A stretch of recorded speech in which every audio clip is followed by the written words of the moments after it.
Hello and welcome to episode 74 of the HAIRYMAN SHOW. Today we have a great guest and in store, first guest in the home studio actually, Daniel Todd Carter. He's currently playing his solo project, Sound Animator. He's going to tell us about what his history of drums and what he's currently up to. What's going on, Daniel? Good morning, Dustin. Thank you very much for having me. Yeah, Awesome. like I This is said, you're the great. first guest in the studio, so Yeah, yeah. This is great, man. I have to say this to all the drummers out there. I've lived in Buckeye now for since 2008. Mhm. I've never seen a nicer drum room. Thank you. This is the most awesome drum room I've ever seen in Buckeye. This is incredible. Yeah, This is thank you. great, dude. Yeah, a lot of Congratulations. You've really gone beyond the norm here as far as yeah. what a drummer would do for himself in a house with drum kits. I mean, dude, this is insane. Yeah, I had to come and just check on it, see if it's still here sometimes. You know how that goes, but Yeah. Well, I know it's been a minute since I've been here. yeah, we kind of met through my workplace, and kind of just. Yes. I Yep. remember our go-to we talked about was a modern drummer, and Yeah. I still have all my modern drummers So do in I. my archive at Yeah. home. Yeah. I don't know. I have hundreds of issues that go back as far as 1978. same here. Yeah, And modern drummers, great. They're in my opinion, they're a premier publication for us. I say that's about 75% of my education. Yeah. But I'm also very into Drumhead too. I Oh like yeah, Drumhead a lot. That's Jonathan Mover's magazine. that's UK based, right? No, he's in L.A. Really? Yeah, he was in New York for many years, and then he transplanted himself out to L.A. Really? and has been running the magazine from there. He's a great guy. I love Jonathan very much. He's a killer drummer, of course, as many drummers know. Yeah. Love his playing, and he's just super intelligent business guy, and he's built Drumhead up literally from the ground floor, and now Really? it's quite a great magazine, and I enjoy reading that publication as well. Yeah. So we'll kind of jump into your story. All right, All yeah. right, so how did it start for you, man? Well, how did it start? Well, how it all started, the very beginning, the year 1976. I was 10 years old, and I was living in Stamford, Connecticut. And my parents divorced in 1970, so I'm sorry to hear that. it happens, Yeah. So I was living with my mother, and she had a boyfriend at the time, and we were living in his house while I guess my mom was searching for her house. Mm-hmm. And one day, I remember this. This is a crystal clear memory. One day, I had a few let me say that again. A few neighborhood kids Mm-hmm. over, and as kids. We used to play what was called band, where we turn on the radio and we listen to music. And one kid would have the broomstick, and he would be the guitar player. Hmm. Well, I was the drummer on an ottoman with two wooden spoons. And one day, this song came on the radio, and it blew me away. It was a song called Dreamweaver by Okay. Gary Wright. Oh wow. And not only did the synthesizer sound, the ARP synthesizers that were used on that record, absolutely, I was transfixed when I heard that. I mean, the sound came on the radio, and I stopped. My eyes focused on the speaker. It's a little 3-inch speaker, Mm-hmm. mono radio, and I was like, "What is that sound?" And then the drum groove came in, and it was, I didn't know it at the time because I was 10 years old, but it was Jim Keltner. Okay. And he laid down this smooth, creamy shuffle groove for that track, and I was transfixed by that. I mean, by this point, I was like, that is the most awesome thing I've ever heard. Mm-hmm. And my mom's boyfriend at the time had a son, and he was about 8 years older than me. He was 18, and I don't remember exactly the exact specific date, but a few weeks later, another memory I had was I was standing in the hallway, and he came home one day with the album Led Zeppelin Physical Graffiti. And I'm standing in the hallway, and this is an 18-year-old kid, and I'm just looking at him, and he's all excited, and he pulled a record out, and he put on Kashmir Oh wow. with John Bonham. And that did it for me. when I heard that bass drum sound and that snare drum with the flange, the way Did that you it was. question his technique at the time? Because when I first heard that too, I couldn't really wrap my head around. No, I was more or less. Again, I was just stunned and transfixed that anybody could be that good Yeah. on the drums. I was like, this is the most amazing thing I've ever heard in my life. As Yeah. a 10-year-old kid, I heard this. Yeah. But I didn't become a musician until 4 years later, Hmm. in 1980. But so, anyways, that was part of the beginning, and then when I was 12 years old, I used to go spend weekends with my dad. He lived in Rye, New York, and I used to go spend weekends with him. And one cold November weekend on a Sunday, he put me to work in his backyard raking his leaves. Mhm. And he had this crappy little Tandy mono cassette recorder, and I don't know how I ended up with it. Mhm. But I had the album Kansas, Point of No Return. Oh wow, which is a Westward Sun's on that, right? No, that's Left Overture. Oh, gotcha. So this is the Point of No Return, Dust in the Wind's on that record, Hopelessly Human, Huh. Sparks of the Tempest, that stuff. And anyway, so I'm in the backyard and I'm raking the leaves, and I had this, like I said, I don't know how I came in contact with it, but it was on cassette. Mm-hmm. And I put this album on, and it was Phil Ehart. He's always been the drummer in Kansas, and I thought it was the most articulate art rock drumming, intelligent drumming. I was blown away. Again, this was another moment where I had stopped. The John Bonham moment was a moment when I stopped, and again, even though I didn't know it was Jim Keltner at the time, that was another moment where I stopped, and I started really noticing as a young kid that I had this interest in rhythm, in drums. So anyways, I heard this album, Kansas, Point of No Return, which is now considered a classic rock treasure. Mm-hmm. And I was blown away. That was when I was 12. And then when I was 13 years old, one day I was living with my mom still in Stanford, and she had an 8-track player.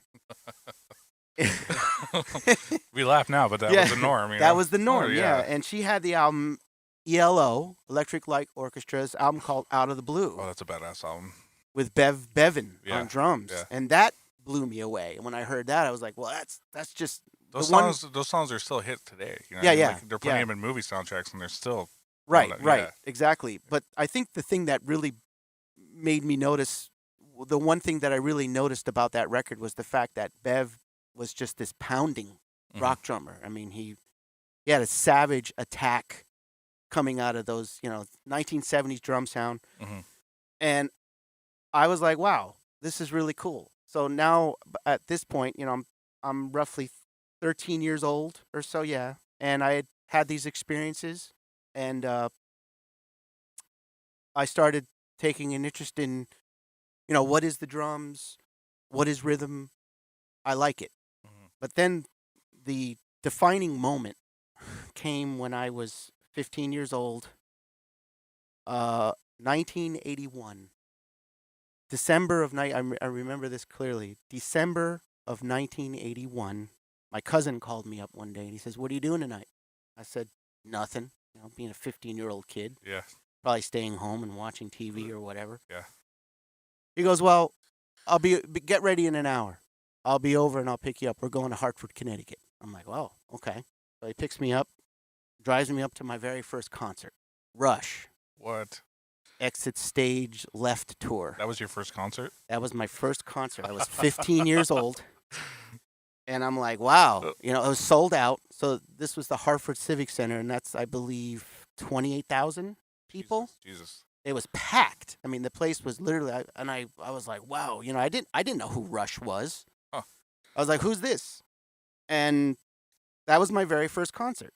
And he got 11th row on the floor, dead center, right in front of the stage. Yes, and I was 60 feet away from the stage, and it was just amazing. So we're sitting there, we're waiting, for the concert to begin, and all of a sudden, these 4 guys roll out this huge double bass, Tama, mahogany superstar Yeah. drum kit with, cymbals everywhere, crotales, wind chimes, tubular bells, everything that you could possibly imagine. So I turned to my cousin and I said, "Oh, this band has 2 drummers.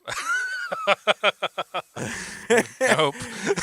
No, And my not. cousin says to me, he says, no, they only have 1 drummer. And I went, no. I went, no. No one person can play all that. And he goes, no. He goes, you'll see. I didn't believe him. And he was like, you'll see. Just sit down and, you know how cousins are. Shut up, sit down, and deal be with quiet and watch the show. And yeah.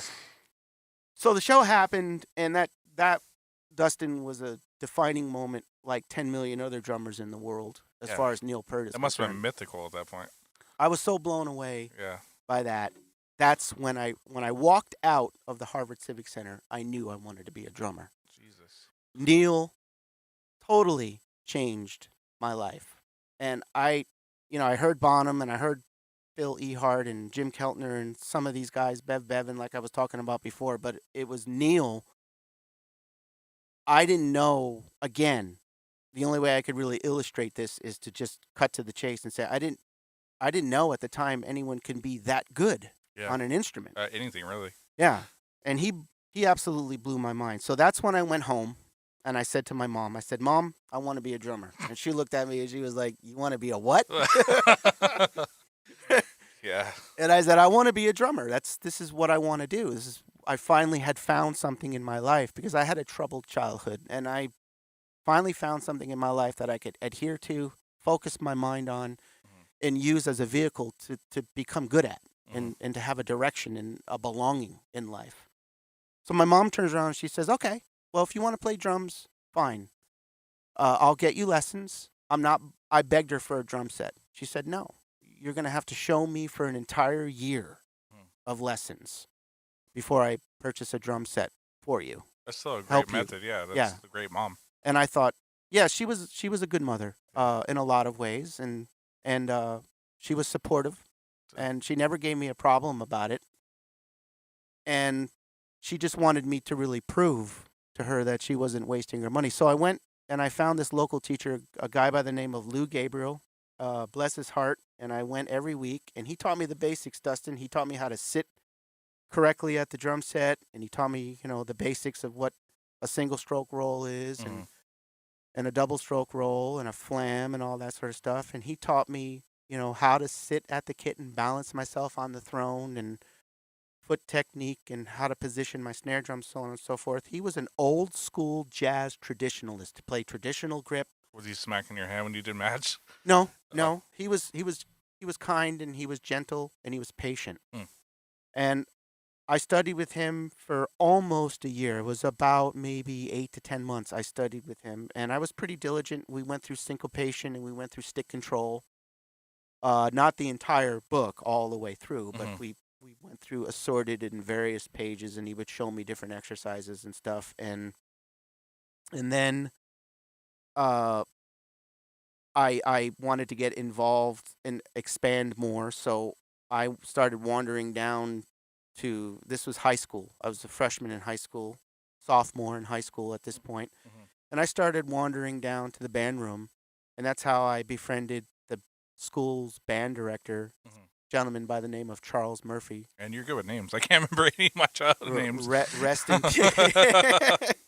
rest in peace. And he was a wicked, savage jazz drummer. Really? Yeah, this guy he could play. Charles was crazy good. And I walked into his office. I remember this clearly. I walked into his office and I said, Charles, I've been studying. Mr. Murphy, I've been studying, and I would really like you to teach me more. I want to advance. I want to continue to grow, and I need to expand my horizons. So the first thing he said to me was, okay, well, I'm going to audition you. So he put me next to, it was 4 of us. He put me next to, it was myself, a junior and a senior on my right, and a senior on my left. Is this orchestra? This was snare drum in the high school band. Okay. And I got my butt kicked. I mean, the 2 seniors were just killing. Yeah. The junior was good, but obviously I was a sophomore, and I got depressed, and I was like, wow, I realized I had my butt kicked, but this was a test, and he wanted to see where I was at. But he later on, he told me, he said, I could see that, I saw the sadness in your eyes, and I saw that The defeat. you were really committed to wanting to do this. So he put me on bass drum, Oh, nice. which is basically, in the back, 1, 2, 3, 4, 1, 2, 3, 4. And he said to me, he says, I want you to learn time. I want you to feel the quarter note, and I want you to learn time, and I want you to be able to hear the time with other musicians, whether it's brass or whatever it is. And it was brass because that's what a marching band is. Mm. So I did that, and I fell out of that pretty quickly because I just got bored with 1, 2, 3, 4, and Yeah. I was practicing on my own at home in my basement. I was living in my parents' basement, and I had my little pad Mm-hmm. with my sticks. Beginner. Yeah. Anyways, moving forward.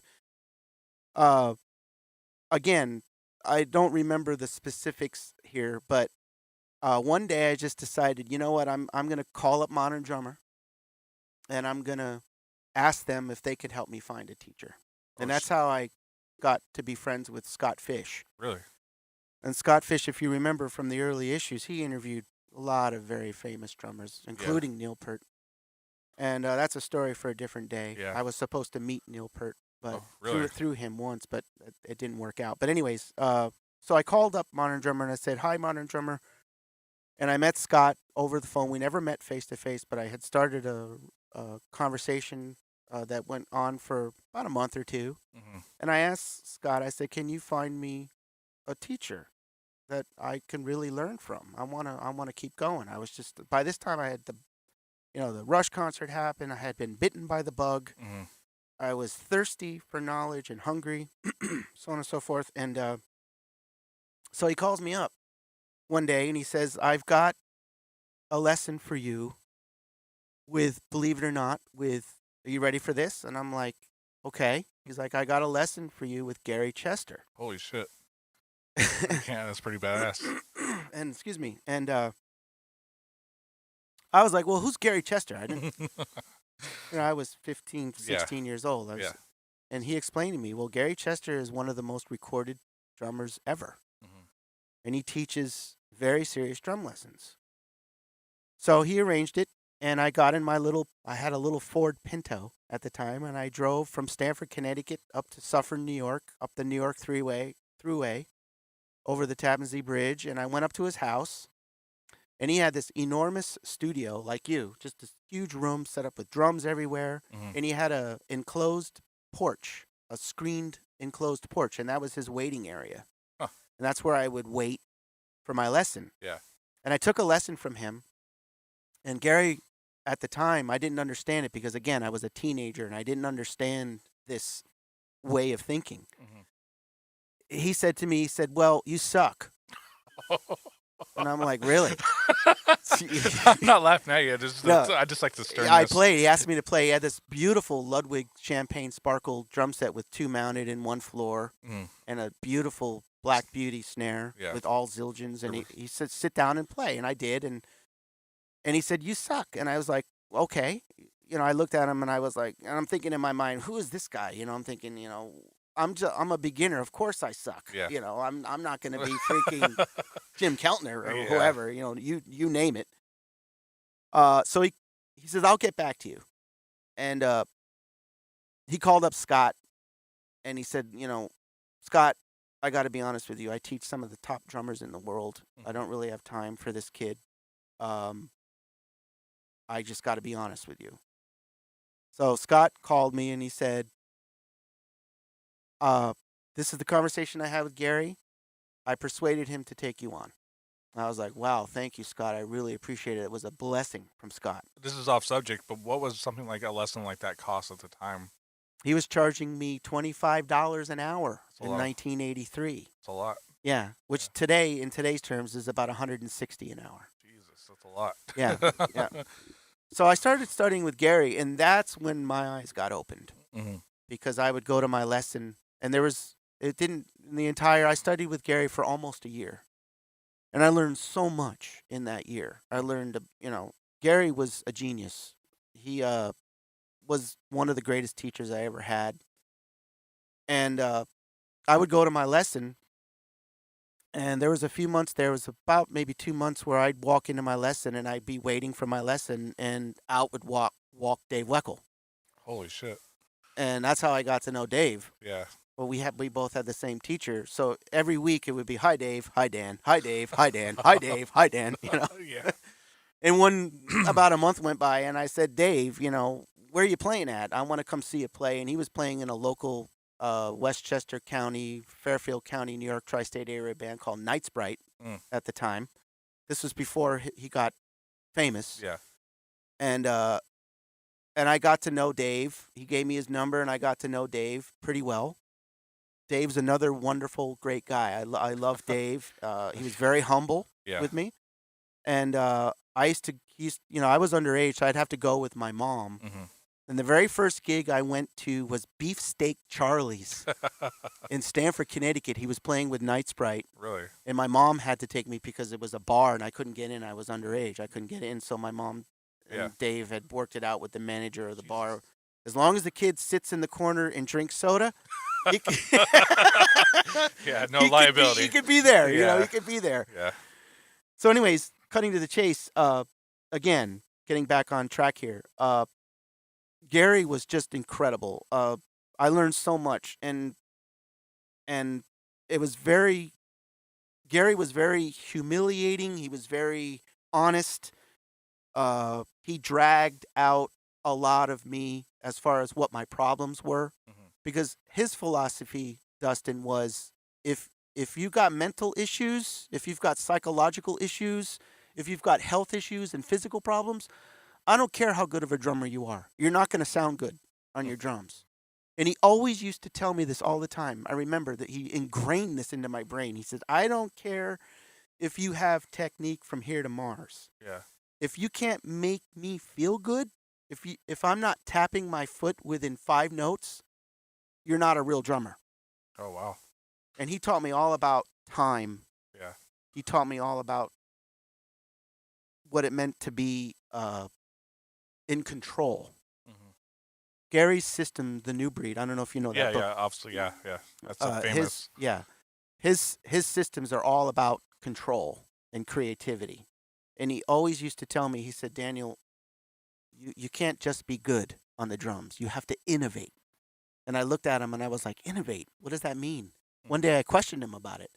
He was like, "There's lots of great drummers, and there's always going to be a drummer who's going to beat you out as far as getting that session or getting that recording or gig or chops Yeah. or getting that tour. But you have to innovate. In other words, you have to find it within yourself how to be unique for you." Yeah, you got to put your stamp on it. Yeah. Yep.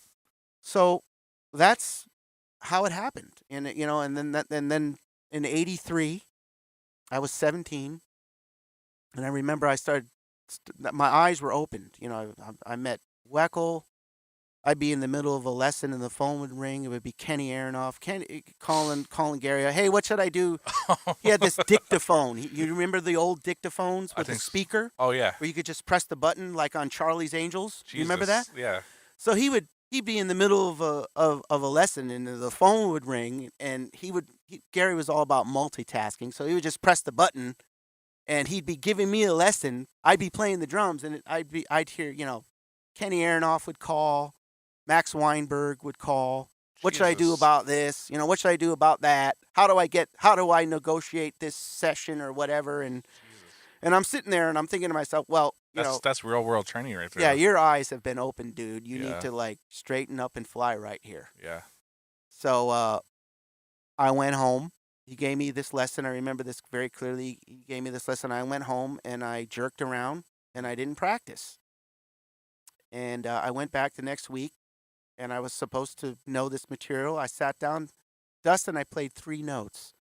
And he got up and he had one of those old school pointer that with the rubber tip that the teachers used to use on the blackboard in school. And he slapped it down on the desk and every other expletive came out of his mouth. Really? And he looked at me and he told me to get the, out. "I'm done with you." Jesus. And I was crying. I was frustrated. I remember driving home on the New York Thruway, and I remember driving over the Tappan Zee Bridge with tears streaming down my cheek, and I thought I had blown it. And that's when I went home, and I remember sitting in my basement, and I said, I got to practice. I just got to practice. And I went upstairs. I told my mom about it, and my mom said, okay, I want you for one solid week. I want you to put your school aside. Go to school, do your homework, but I don't want you to put the emphasis on school. I want you to put the emphasis on his lesson. And I remember I went down, Dustin, and I practiced and practiced and practiced and practiced and practiced, Mm-hmm. practiced. And I knew the next week it was the defining moment. I was either going to get kicked out Mm-hmm. and I was going to be a wannabe, or I was going to take it seriously and stick with the program. And I decided on the latter. I said I'm going to stick with this program and I'm going to get in with Gary. Jesus. And So and he I took did. you back. Yeah. Okay. I went in and I nailed the lesson. And he got up and he came over, and I'll never forget the gleam in his eye. And he looked at me with this gleam in his eye, and he gave me the biggest hug. And he said to me, as long as you continue to do this, you're in. I will teach you anything and everything you want to he know. wanted dedication and Yeah, he focus. wanted dedication and focus because he was one of the most sought after teachers in the world. He wanted his, you know. his reputation. So yeah, so that created a situation where I went on with him for the next roughly, I would say, solid 9 months to 10 months, and I studied with him and I was practicing. And I graduated the following year from high school, and I just decided, you know what, I don't want to go to college right now. I decided to take a year off from the college thing and just practice. And that was the beginning of my 10,000 hours. And 1985, and that's when I started with, studying his material and listening to all these great drummers and gleaning from them, Mm-hmm. and just trying to get good. Trying to get good. I got into my first amateur band the following year. I didn't even play in the band. I would just show up to rehearsal. Really? And I was kind of playing a little bit of synthesizer, a little bit. I bought a Roland Juno 106 after Badass. I got out of recording technology school. And that's, again, that was in 1986. I wanted to learn to be an engineer.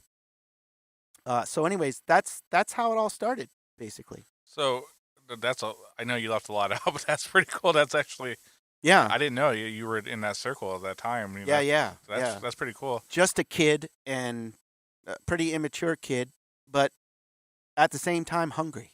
Yeah. I was also hungry and thirsty. Yeah. And I wanted to learn. So were you did you have a set to incorporate as you went? When you were playing in local gigs? When did that start for you? Like, my first amateur band I started was with a very dear friend of mine who we're still friends to this day. He was the very first bass player I ever played with. Shout out to my friend Stephen White, who lives in Fairfield. He was living at Darien at the time, and we both decided to start this band. It was an amateur band. We were doing Cream and Zeppelin and playing in a nursery school. And we did one gig, and then we broke up. oh wow. The guitar player in that band lived in Rowayton. I think it was Rowayton, Connecticut, and we would go over to his house and listen to he had a bunch of vinyl, and he had King Crimson and with the Face. Do you remember the debut King Crimson album? Yeah. We listened to that, and we played, I don't know, maybe I would honestly say it was just a few months. Mm-hmm. And then he decided that he wanted to go off and go to school, and that caused the band to break up. And then in 87, I had been practicing a lot, 85, 86. I went to school in 86 at the recording workshop in Chillicothe, Ohio, to learn to become an actual licensed audio engineer. Mm-hmm. And came home from that and just continued to practice and learn. In 87, I got into another local amateur band where that was when I started, to answer your initial inquiry about, I started gigging. So were you looking to be in a prog band, or were you kind of just all over the place? The first prog band I joined was a New York City-based prog band called Lunar Sea. Long since defunct. The band doesn't exist anymore. That was 1991, so it was a few years away yet. Mm-hmm. I was very heavy into prog, progressive rock, first, Mm-hmm. in as far back as high school. Now, this is all on the East Coast, is that correct? Yes. Okay. Yeah, this is living in Stamford, I know Connecticut. you lived in California too, but was there a cultural change in like musicians coming and going compared to like the West Coast? Majorly so. Yeah. Yes. Was it just more cutthroat or just more? The musicians in New York are a unique breed. Yeah. It's cutthroat there. Yeah. You either shit or get off the pot Yeah. with musicians there. The real players, shall Yeah. we say. Yeah. And in the West Coast, of course, it's hippie. It's Laid back. yeah. And it's a way different vibe. Yeah. Yeah. So what was the popping music at the time, that time frame we're talking? Was it like, I know R&B and funk was kind of picking up. Was that kind of blowing up at that time? And Yes. Yeah, it was. Yeah. And I heard some of that stuff, but still I was more the kind of drummer and the kind of musician that I wanted to hear more intelligent music. I'm not saying R&B No, I know and what you funk isn't intelligent, because there's a lot of good stuff too. I mean, when I was in high school, I bought the album Herbie Hancock Thrust Mhm. with Mike Clark on drums, and that blew my mind as far as jazz funk is concerned. And I thought, well, this is some really cool stuff too, you know. But I was in high school and during the mid 80s and into the late 80s, I was into the Big Six, which is Floyd, Yes, Genesis, King Crimson, Emerson, Lake and Palmer, blah, blah, blah. Well, you bring up Floyd. That was my introduction to synthesizers. Were you kind of building a passion for that as well as this time frame playing drums? Yes, yes. I at the recording workshop in 1986, this again, it's peculiar and weird how idiosyncratic things occurred in my life. So I want to play synthesizers so bad. Just to make a note on that, I've always wanted to learn how to play those. Really, I could help you with that. Yeah, absolutely. please, Yeah, yes. I could absolutely help you with that. I've been a synthesizer player for over 3 decades now. Yeah, so. that's an art that I've always wanted to touch base on. Yeah, so one day I'm in the studio. It was after class, and I'm just in there, and this dude walks in, and he goes, "You want to buy a synth?" And I looked at him, and I was like, "Well, it depends." He's like, "Well, I got a Roland Juno 106. I'll sell it to you for $50." Jesus. I was like, $50 for a Roland Juno 106? Yeah, Sure, fell done. off a truck. Yeah, yeah. And then he brings in a Yamaha CS 10. No, it was a Yamaha CS 01, which is the same synth that Chick Corea used in the Electric Band. Really? With Weckl. Yeah. And all those guys, John Patitucci and Eric Marienthal and all those wonderful musicians. And he had this little Yamaha CS01, and it only made 4 sounds, Dustin, but those 4 sounds were killer. Yeah. And I traded that synth for Mellotron CD-ROM a few years later with a keyboard player I used to play in a progressive rock band. Unfortunately, he committed suicide in 1996. I'm sorry to hear that. But he came over to my house one day and he was begging me for that synth. He was like, "Dude, that's such a cool synth. I got to have it. I'll give you a Mellotron CD-ROM," which was the Mike Pinder Moody Blues CD-ROM. I said, "Okay." Yeah. You know, I traded it, but I shouldn't have done that. But I had the Juno 106. And so to answer your initial inquiry, 1986 was the beginning of my synthesizer journey. In 1988, I decided to start my studio. And I went to Sam Ash in White Plains, New York, and I bought a Korg M1 and an Oberheim Matrix 1000. Nice. Those are my first 2 synthesizers, a digital synth and an analog synth. Did you ever mess with the Moog stuff, or was that later on? Later on, I didn't get a Moog until 91. That was, I went, that's another crazy story. I just love the way Moogs look and sound. And Yeah. No, I do too. Yeah. And I have several in my studio now. But Nice. anyways,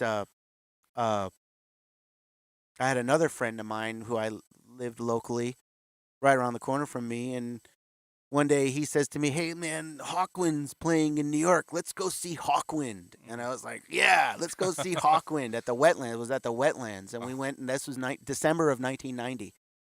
And Harvey Bainbridge, who was the keyboard player in Hawkwind, had a Moog Source sitting on top, all the way up on top, very high up. He positioned it way up high so that everyone could see it. And every time he touched it, Dustin, it was the most galactic, spaced out sound I ever heard in my life. That's badass, dude. Yeah. It was and I have the show on tape. Really? I still have the show. I had to record it. Yeah. I was like, I got to record. That's the most spaced out sound. It's beyond Star Trek. It was it was so cool. Yeah. The sound, and it was a Moog Source.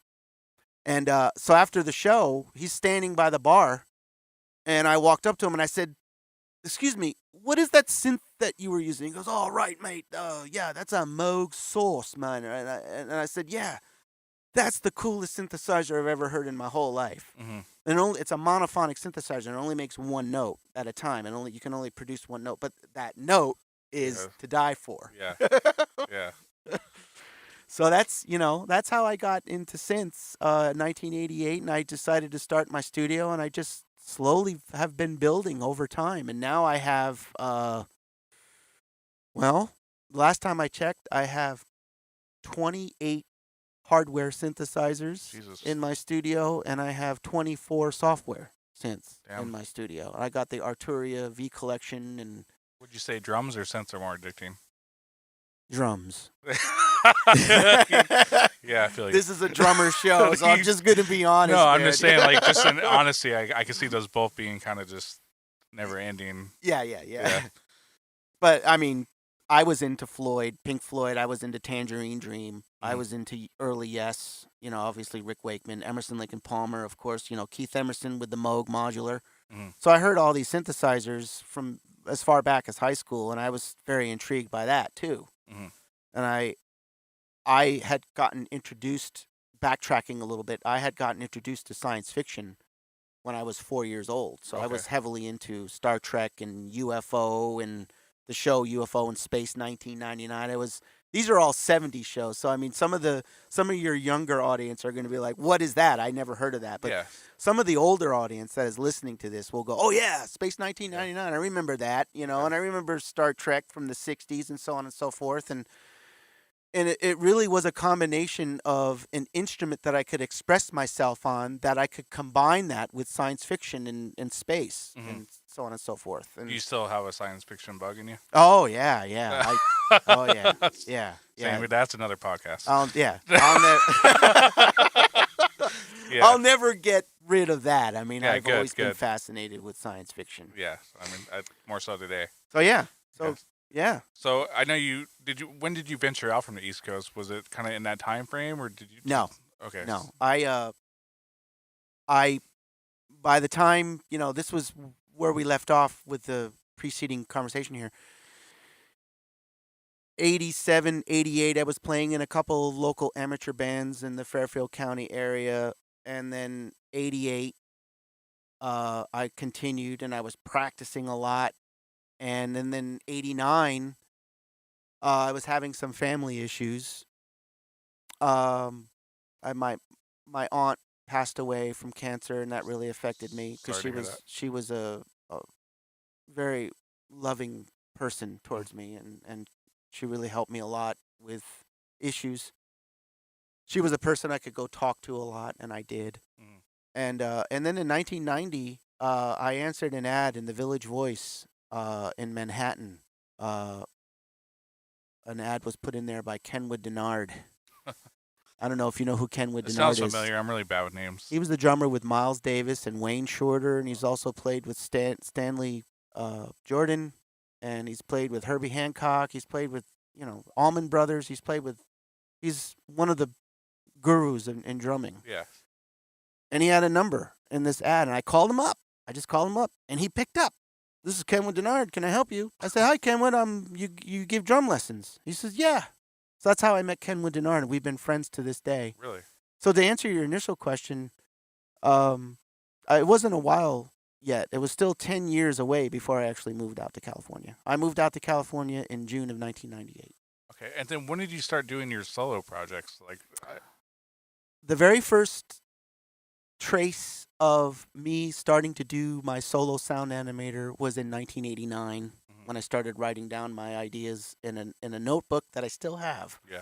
It sits in my archive to this day, and those were the original ideas for my solo sound animator. But I didn't call it that at that time. It was just a solo project. Yeah. I didn't start calling it sound animator until the roughly early to mid 90s. Yeah, and off subject, but you have some of the best handwriting I've ever seen in my life. Yeah. What do you call it? You went to school for it. Is that correct?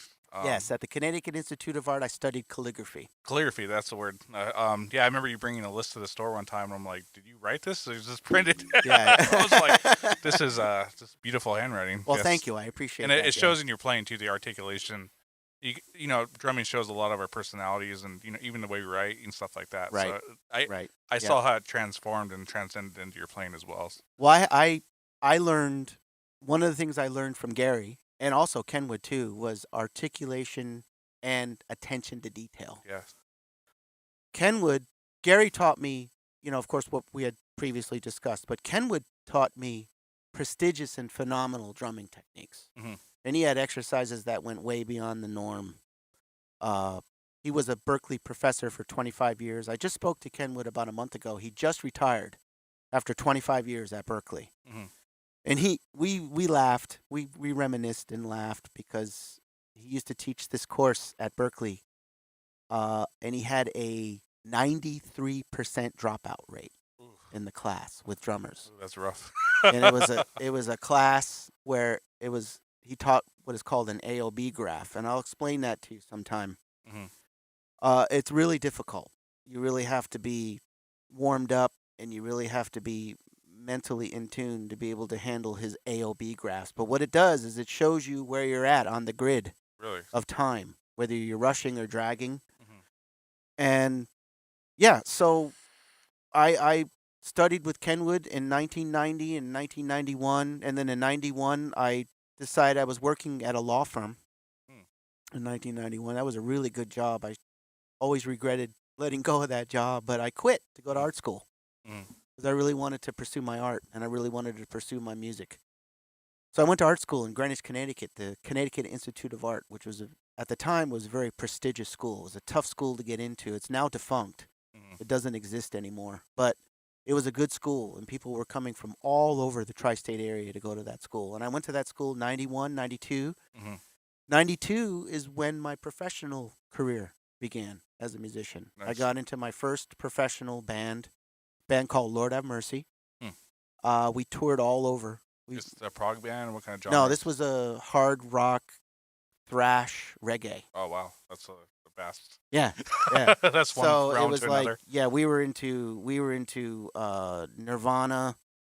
We were doing some Black Sabbath. We were doing some progressive stuff. We were not really covering like Yes or anything like that, but we were branching out, taking ideas from bands like Yes and bands like King Crimson and kind of putting a psychedelic twist on it and adding dub and reggae and stuff like that. And we were into Bad Brains and we were into Human Rights and stuff like that. And that was a great gig.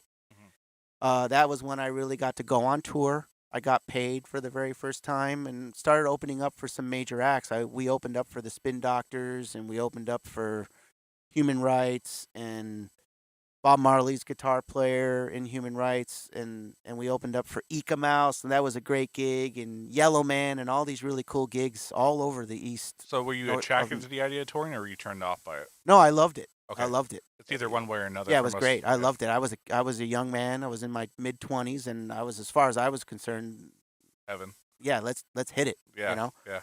I saw life and touring at that time as an adventure. This is an opportunity to get out on the road, go places I've never been to before, and meet new people. Yeah. Which is what I really want, and get paid. Yeah, it's not for everybody though. Yeah. No, I know, but I really dug it. And Lord Have Mercy was a phenomenal band. I mean, killer guitar player in that band. My good friend Dave Aaron. Shout out to Dave Aaron right here. And bass player was also very, very good.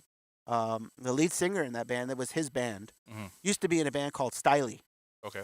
Which was a very, very popular band. Very, very well known. They were known from Florida to Maine. I mean, they toured all up and down the East Coast for a long, long time. And they had quite a following. And Styley broke up, and he formed Lord Have Mercy, and I got the call. He called me up one day. And my friend Roger, unfortunately, he passed away a few years, too, ago of cancer. Sorry to hear that, too. Yeah. Roger was a difficult individual to deal with because he was very demanding. But at the beginning, he was kind of taking advantage of me a little bit. But once I stood my ground with him and I told him, look, I'm a good drummer. And if you want a good drummer in your band, you need to show some respect. And that's when we came to a mutual agreement, and we actually became quite good friends. Usually how it goes. Yeah. But he was extremely driven Yeah. to want to make Lord Have Mercy successful, and he did. I mean, the band didn't last long. The band imploded after a year, Mm. unfortunately, and that's how it is in the music industry. I mean, you get four very strong-minded individuals together. A types. Yeah, Yeah. and sometimes it always doesn't work out. And that band broke up. I actually injured myself as a drummer because I was playing so furiously at the time. I regret to this day, Dustin. I so regret to this day that I should have recorded some of those drum solos Yeah.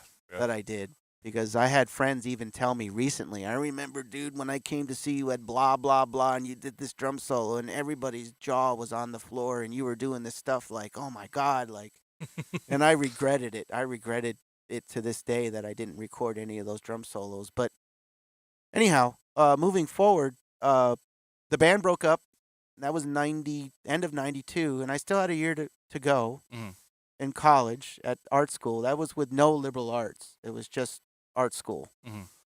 And my focus was, after I developed carpal tunnel syndrome from Ugh. playing furiously, so The- furiously. I mean, I the- used to play my ass off, The big C. you know, every night. Yeah. You know, we were playing a lot of gigs. Sometimes 3 or 4 gigs a week. Yeah, that's a lot. Plus, I had to go to school full time, Yeah.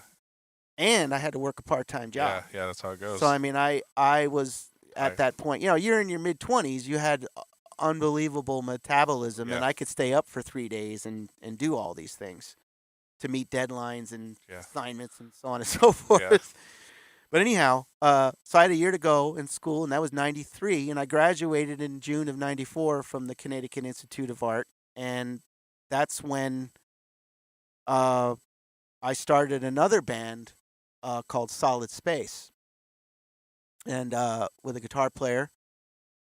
We no longer talk anymore. Um, Anyhow, that's a different story for a different day. But he came to my graduation, and after the graduation, we had a at the house after party where everyone came over, and we had, the whole nine. We had a cookout, barbecue, cake. Thanks. What are you gonna do with your life, Daniel? Well, I'm gonna be a drummer. Yeah. Back on track. Yeah, exactly. I'm gonna be a drummer, and so then that's when this individual and I decided that we were gonna start a band, and that was Solid Space, and that's where my professional international recording career began. Nice. And yeah, so that's how it started. So I want to basically. touch base. I know we can probably talk another 2 hours just about that stuff. Sure. But I want to touch base about what you're currently doing with your current gear.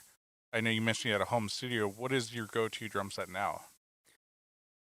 My go-to drum set in the studio at the moment is my Sonar Force 3005. It's a full maple kit. Oh, nice.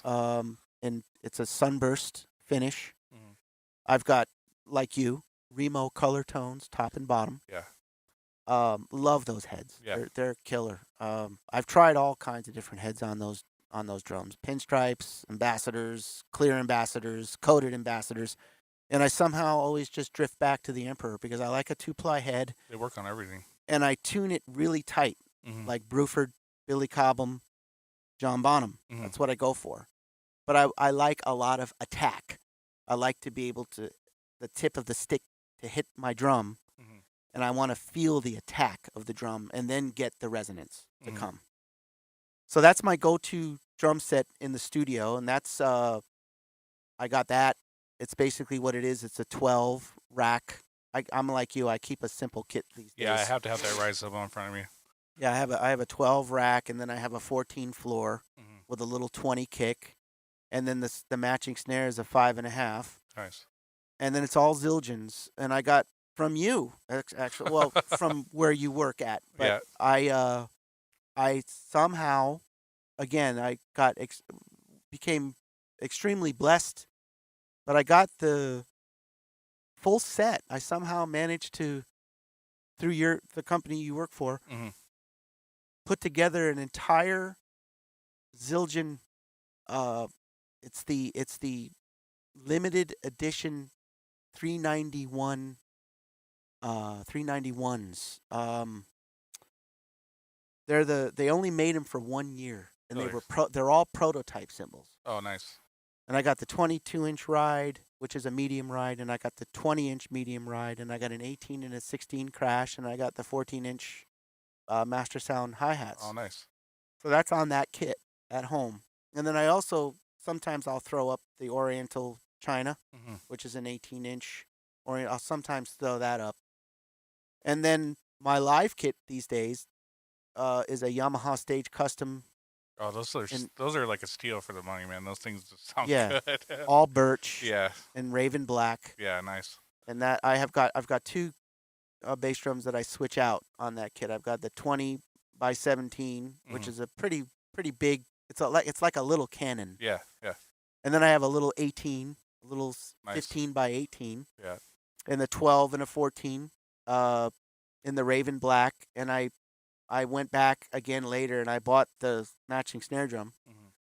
And then I also got a Ludwig Superlight on that kit too that I switch out. When that's a little things crack. Yeah, like, it's a little. I got it tuned real high. Yeah.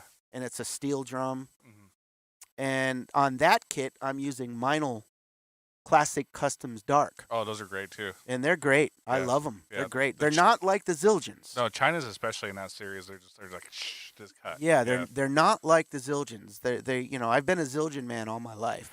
So I mean, I know the Zildjian sound and I know what sounds really good with a Zildjian. Yeah. And when I played the Meinls for the first time, it was a completely different characteristic, but I liked it. And I said, okay, I can dig this. So I've had the Meinls up for a while. And then some of my supplemental kits, I have what you have. I have the Gretsch Catalina Club, which is the mahogany. Those things sound great too. And they're great. They're great for the money. Yeah. You know, it's not a real Gretsch kit, of course. You know, but of course, most drummers nowadays can't afford to buy a real Gretsch drum set. And I'm not going to spend $5,800 on a drum kit when I'm someday. Yeah. I mean, if I'm playing with somebody that's and they're paying me really, really well, then I'll go buy a real Gretsch drum kit. Yeah. I've always loved the Gretsch sound, by the way. Well, even the Renown series is great too. Yeah, they're great. The Brooklyn series, I mean, they're pretty top tier as well. Yeah, they're great drums. Yeah, they are. No matter what, they are great drums. And but I love my little Catalina Club. I have the little blue satin flame. Oh, nice. Which is a great, the little 18-inch. It's a bop kit. They don't make those that finish anymore. They don't make that finish anymore? Not that I haven't seen it. Now they're more on the natural kind of finishes. Oh, wow. Yeah. Okay. Wow, interesting. So I got that kit, and then I recently, my most recent purchase is a Mapex Mars 24. Oh, nice. And that's another birch kit. Yeah. But that's a monster bass drum. That's a 24 by 16. Yeah, your neighbors are going to hear that. Oh, yeah. I had the cops come to my door because of that kick drum. Knock on wood. Yeah, they came to my door, and they were like, dude, yeah, you're a good player, but you're lighting up the whole neighborhood. You got car alarms going off out here. Yeah. And that drum set wasn't even mic'd. That was just the natural. Yeah. And that's a little 12 that I have on a stand up top, which is I tune it up real high. Again, it's all red color tones on that top and bottom. Even the kick drum too. I'm using a P3.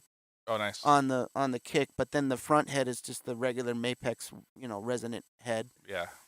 And then I went and I bought. I was telling you before, I went and I bought that Gretsch black nickel over steel 6.5 by 14, which is very similar to the drum that you were showing me before. And that's just a beast of a drum. Yeah, those things are just so sensitive at the same time. Beastly drum, man. And I got Ambassador X on that. Yeah, you should try the P77 too if you ever get a chance. Okay, I will. I'm always open-minded to experiment. I've actually just recently been introduced to that head, and that thing's nice. And the thing that I'm really, really happy about at the moment is I'm just about ready to order my very first set of Ks, which I've been wanting since I was in my 20s. And I'm in my 50s now, and I've always wanted a real set of real Ks. Yeah, and there's different lines too, so you kind of have to be picky. Yeah, so I did a wedding gig for my bass player friend who I was telling you about before. He asked me to play at his wedding in 2007, and the drummer in that band, he had a 22-inch K dark medium ride, which was the Cindy Blackman cymbal at the time. Wow. And I fell in love with that thing. I played it like for 3 minutes, and I was like, I got to have the cymbal. The cymbal is just killing. Yeah. I finally got one. Really? And I have that at home. So that's my first K. I highly Uh, recommend someday I'm gonna get the cluster crashes.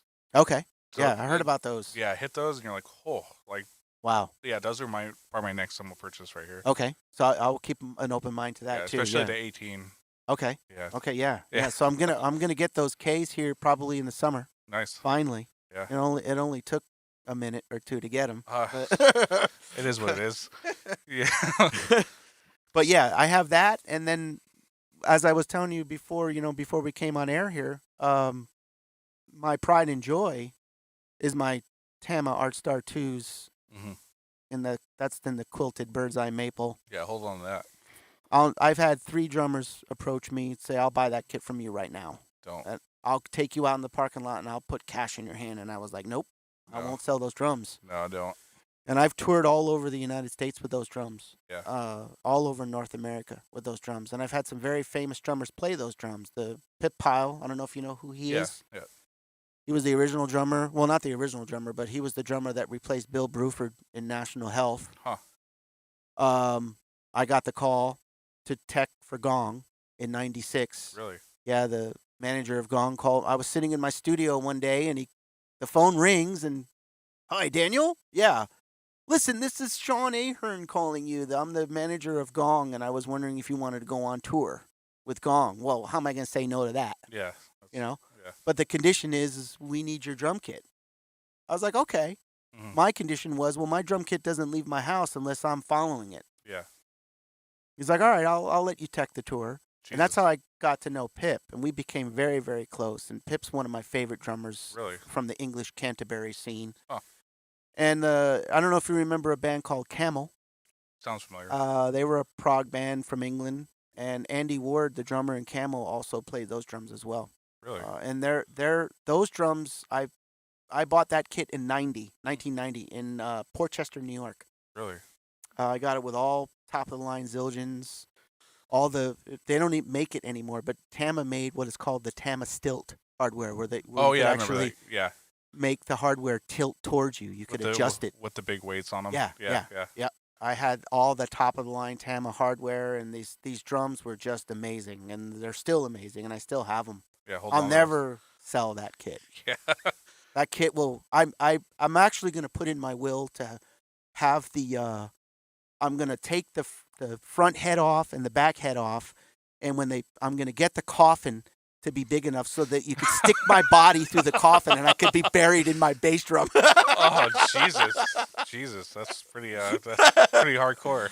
Yeah. Yeah, that's Well, pretty that's cool. how I'm just trying to illustrate the point that's Yeah. how much I love those Oh drums. yeah, definitely. Those drums are an extension of my soul. Yeah. And I love those drums. And every time I've played them, I've had people come up to me and say, "Dude, your drums sound freaking amazing. Yeah. How do you tune those drums?" And I've spent hours tuning those drums to get them to sound the way they sound. Yeah. They sound great. Yeah. They're killer drums. Well, before I let you go here, what is your current project and the best way to reach out to you for your services on website, channels, etc.? My website is www.soundanimator. Okay. That's one word. I'll share it. Sound. I'll share the link on here. Thanks. I appreciate that. soundanimator.com. One word. Okay. That's my main website. That tells everyone and anyone who I am, what I've done, and what I'm doing. Mm-hmm. You can also find me on Facebook, Daniel Todd Carter on Facebook, and then I have a YouTube channel that I just started. That's one thing I kind of fell behind on in Oh yeah, that's a bit of a grind. For the anybody. annals of life. But if you want to find me on YouTube, just go to the search bar on YouTube and type in Promo 1 Daniel on Drums. Okay. And my site, my channel will pop right up. Okay. I only have one video up there at the moment. Oh yeah, it takes time. But my goal this year is before the end of this year is I'm gonna greatly expand on that social media. As you should. Yeah. So what I'm working on at the moment, I've got a lot of forks in the fire at the moment. I just got over being, as I was telling you, I just got over being very, very sick. Yeah, I'm It sorry. wasn't to hear COVID. that. Yeah. Thank goodness it was not. I do not have COVID, but I got really, really sick. So for the last month or so, I haven't really been doing much. Mm-hmm. But what I've been concentrating on lately, to cut to the chase, is I just expanded my studio. Oh, nice. For many, many years, my studio was a one-room studio, Mm-hmm. which is basically, it's a project studio, but it's a nice studio. Mm-hmm. And I had all my equipment stuffed into this room. Mm-hmm. And I finally persuaded my wife to allow me to expand my studio to a second room. And she said, okay, yeah, my wife, Judy, I love that woman more than anything in this world. She's been so supportive to me. She bought me an electronic drum set. What more can you Yeah. ask for a wife, And Yeah, without a supportive spouse, you're kind of dead in the water. she's just been totally whenever I need help with social media or whenever I need help on the computer, Mm-hmm. she comes and she helps me. And she's a very, very hardworking person. She's from Haiti. Mm. My wife is from Haiti. So she comes from a different culture. But I've never been loved by a person like that. Yeah, And I've never loved a person more. that's good to hear. So she said, okay, go ahead. You take over the office. So I took like 12 synthesizers. You're tapping on walls for Yeah, supporting beams. Exactly. I took 12 synthesizers out of my studio and I set them up in the office. And now I have two rooms. I have my main room, which is where the sonars are. And I just recently, also, I was telling you before, I just recently got the brand new set of Roland V drums. Yes. And I really wanted those because Yeah. I have problems with my neighbor. That's And, it's tough being a drummer. Yeah. I should have played the violin or the flute or something like that if I want. Or, you could play bass or whatever, or guitar, and you could practice in headphones. But what's great about the V drums is I can play at 2 o'clock in the morning and Yeah. I'm in my own little universe. No louder than TV. Yeah. And so I got the V drums set up next to the sonars, and that's my main room, and that's where all my computer is and my recording equipment and all my microphones are in there. But I have an analog synthesizer set up in the corner. Mm-hmm. And then in the other studio, I have most of my synths, my live setups in there. So I'm gonna be working on over the summer is I'm gonna be working on putting together a brand new solo show. Oh, good. It's been a while since I've gotten out and played live, and I'm itching to get back out into the live arena again. And I'm gonna do it. I'm gonna get back out there. I'm gonna tour around the state. Good. I've already played solo shows in Tucson. Oh, good. But I want to get back down there, do some solo shows there, here in the valley. And when you say solo, are you just playing with loops, or are you? Some of it is looping. Yeah. Some of it is live looping. Some of it is sequenced. Some of it is backing tracks. Cool. Some of it is played live. Nice. And that's all my synth stuff. I have 2 solo shows. I have a solo show that I do called Drums in Space. It really sounds badass. Yeah. No, it sounds good. And that's going to be my. I'm going to get a. You probably already, because you're very intelligent, very knowledgeable when it comes to equipment. Yeah. So I'm going to get that little Tama pancake kit. Oh, those are great. And I just got an Elisa strike pad. Oh, nice. And I've got a wave drum. Those are great too. And I've got an Electron Digitact. So I combine my electronics with this little Tama pancake kit, and I do Drums in Space, which is ambient electronic progressive space music with drums. That sounds so cool. Yeah. So it's kind of Pink Floyd and Tangerine Dream but I'm trying to do my own thing. I don't want to sound like them. Yeah. That's my goal. I'm using that as kind of a blueprint, And then I have another solo show where I don't do any drums. Well, I use my wave drum. I have a Korg wave drum, so I'll do like percussion type stuff with hands. But that's more synth oriented, and that's more ambient and more pure space music. Yeah. So I'm doing that. I started a band in September of 2019, a band called Cloud Space. Mm-hmm. And that is a spiritual, progressive, forward-thinking jazz. I wouldn't call it jazz fusion. I would call it progressive jazz. Wow. Kind of ambient too. There's going to be electronics. There's 2 sides of that project. It's just myself on drums, and I have a saxophone player. Oh, really? Yeah, the original saxophone player unfortunately got COVID, and he had to leave the group. So I have a new saxophone player, a gentleman by the name of Frank Smith, really nice guy. He lives out in the Scottsdale area.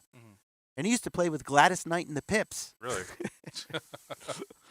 Talk about memories, man. My Yeah. goodness. I was like, when he told me that, I was like, oh my God, I'm driving home in my car. And I'm like, Gladys Knight and the Pips. That's like oh my God. I was like, that's like 1960s, early 70s, you know? Yeah. But he's a great player. He's a great player. So I just spoke to him yesterday, and we're making plans to get the ball rolling with Cloud Space again. And then on top of that, um, I've got, believe it or not, Dustin, I've got 5 albums cooking in the oven at the Jesus, moment. I believe it. Yeah. So I noticed recently that I'm one of those types of individuals where, you know how some musicians will release an album or 2 a year Yeah. and they're steady with Yeah. that. I'm not like that at all. I go 10 years without releasing anything, and then all of a sudden I'll have a 2-year time frame where I'll put out 14 records. Yeah. Yeah. That's the way I am. Yeah, I guess that's just the way I roll. It's the time and place. Yeah. So Well- yeah, I have 2 I have 3 new solo sound animator records that are cooking in the oven at the moment, and I have a 2 EPs for Cloud Space. The Mhm. material's been almost written. There's still more stuff that needs to be composed yet. Mhm. And then I have another project that I'm doing, which is a jazz project, an album I'm doing called Searching for the Source, Really. which is all going to be organ and mellotron, and that's going to be jazz, but it's going to be kind of ambient jazz, kind of like early Pat Metheny type stuff. Oh, cool. I don't know if you've ever heard of a band called Shadowfax. Possibly. If you listen to their early stuff back from the early 90s, late 80s, they did ambient jazz, very, very sci-fi sounding jazz, spacey, beautiful stuff, very ethereal type stuff. And that's an album I'm doing called Searching for the Source. So yeah, I've got some projects going on. So I definitely think we need to do another episode later this year because Yeah, I yeah. feel like we barely skimmed the surface with Yeah, I could go on. I've got a lot of stuff. Yeah. going on. So best place to reach out to Daniel is soundanimator.com. Yes. Daniel, it's been a real pleasure, and thanks for being our first guest here in the studio. My pleasure, Dustin. Yeah, amazing drum room here. Yeah. All you drummers out there, tune into the HAIRYMAN Show for sure if you want to see a mind-blowing drum room. I mean, this is just incredible, bro. Thank you. Yeah, it's a lot of work. My congratulations to you, too. All right. As far as, because, you and I go back. Yeah, long time. And I remember you from back in the day, and you were in a completely different headspace back then. Yeah, I was. And where you were compared to where you are now is like night and day, bro. And Thank you. I commend it. Yeah, there's a life's about growth and trying new things. And Absolutely. failing and succeeding. Yeah. If whatever that happens. But yeah. Yes. So you can find me on my website, soundanimator.com. Again, you can also, just to plug out real quickly here, you can also find me on Facebook and on YouTube. And I'm going to be starting a Bandcamp here shortly. I have some material that I want to put up there. Oh, nice. The 2 Solid Space records that I gave you today, they're going to go up on Bandcamp. Yeah, I'm definitely going to listen to those. And they're going to be free. So Okay. I don't charge any money for the Solid Space stuff. I feel that I shouldn't because of the way I left that group, so on and so forth. It's a long politically involved Yeah. story. But I do believe that the music should be out there Yeah. because I worked very, very, very hard. I put years of blood and sweat into that music Yeah. to get it to sound like that. Yeah. And David Allen is on the Yeah. debut record. I mean, come on. That's a big deal. Yeah. Founding member of the Soft Machine and Gong. And played with Jimi Hendrix. I mean, Yeah, that's huge. That's godlike. yeah. I mean, I just saw somebody put up a picture recently on Facebook and I shared it on my page.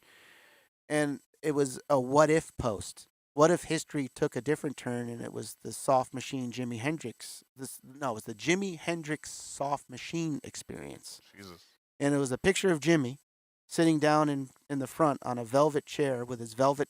He's got that famous, I think it's like a crimson velvet coat. Yeah. This is a black and white photo, but I immediately noticed I know that coat. Yeah.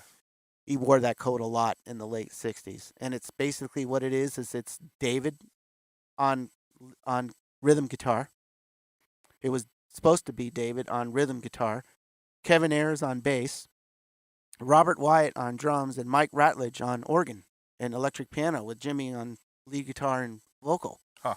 And it did happen. for a while. There was about a 6-month period there where they were jamming a lot, and they were possibly discussing the Jesus. Jimi Hendrix Soft Machine experience. But then Jimmy died. Huh. It didn't work out, and David couldn't get back into England because he got busted, unfortunately, trying to get back into England. His visa expired. Uh, So he moved to France and started Gong, and that changed the whole direction of the dynamic of what could have happened. yeah. So yeah, so that's where you can find me. Look me up. My services are available. I do drum tracks, but I am more interested in collaborating. Cool.